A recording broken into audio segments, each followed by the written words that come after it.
Hello, and thank you for joining us. Today on Take 5, I'm standing here with Brent Marshall. Now, Brent, I know that you were in Dawson Creek City Council on Monday. Tell me a little bit about why you were there.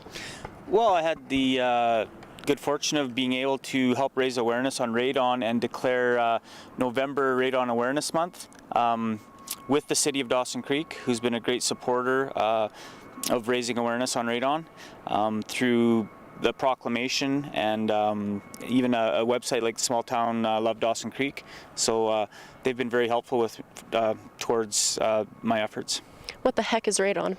Radon is it's a soil gas that comes from the ground from uranium that's naturally deposited in the ground. So it's the number 2 cause of lung cancer behind smoking. It's a known Class A carcinogenic. 16% of all lung cancer comes from radon gas. It's colorless, odorless, tasteless. Unless you test for it, there's really no way of knowing that you've got it in your house. So that's why it's hard for people to know that it's there. So if somebody wanted to check out their home and see if it did have radon in it or what the levels were, how would they go about doing that? Well, you could go to your local hardware store or Northern Health, and you can get what they call alpha trackers, and that's a 3-month test, 90 days, which is the minimum length for a long-term radon test. Or you could go on the Health Canada website or the CNRPP website, and you could find a measurement technician in your area that's certified. Like myself, and then I would come in, and I have my own testing equipment with the ePerm system with Electrats, and it takes me, I do a short-term test, so it takes me 5 days to do a test, and then I take it back into the to the lab, and then I send the results to the person's house I'm testing. So you're there to help out for anybody who isn't comfortable doing it themselves. What have the results been like so far in Dawson Creek? Well, I've tested just over 40 homes in Dawson Creek, and 5 have been quite over the 200 becquerel limit that Health Canada suggests.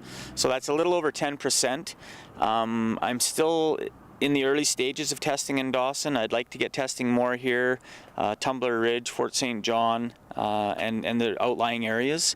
But there are definitely uranium deposits in Dawson, and typical of Prince George. So, but you can see all that on the different websites as well.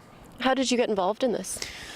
Well, funny, you know, I come from a safety background, and I just thought I would take this radon course because I had never heard of it myself. So that's why I can't be too judgmental of people that haven't heard of it, because and once I delved into this course, I was like, wow, why have I never heard of this? And so I got certified for measurement and mitigation, which is fixing it once if you do have it in your house. My house was the first house I tested, and I had 189 becquerels in my basement. The good thing is in the building code, a lot of these newer houses, you need to put in the perforated pipe with the gravel and the the polyurethane, the plastic, and then have it venting out of your house, so that if you do have a radon problem, the piping's already in there, and then you can fix it. How have you enjoyed the experience of testing for radon, giving people a little bit more insight and ultimately helping them out? Yeah, I mean, it feels good to know that you're helping and doing good, and just like myself, when you see that light go on and people realize, wow, why didn't I know about this? Why hasn't anybody told me? And you know, and just spreading the word. The thing is it's easy to test and it's easy to fix, and there's just no reason to have something this harmful in our homes and our schools and our public places. Thank you for joining me today on Take 5. Thank you. And we'll see you next time.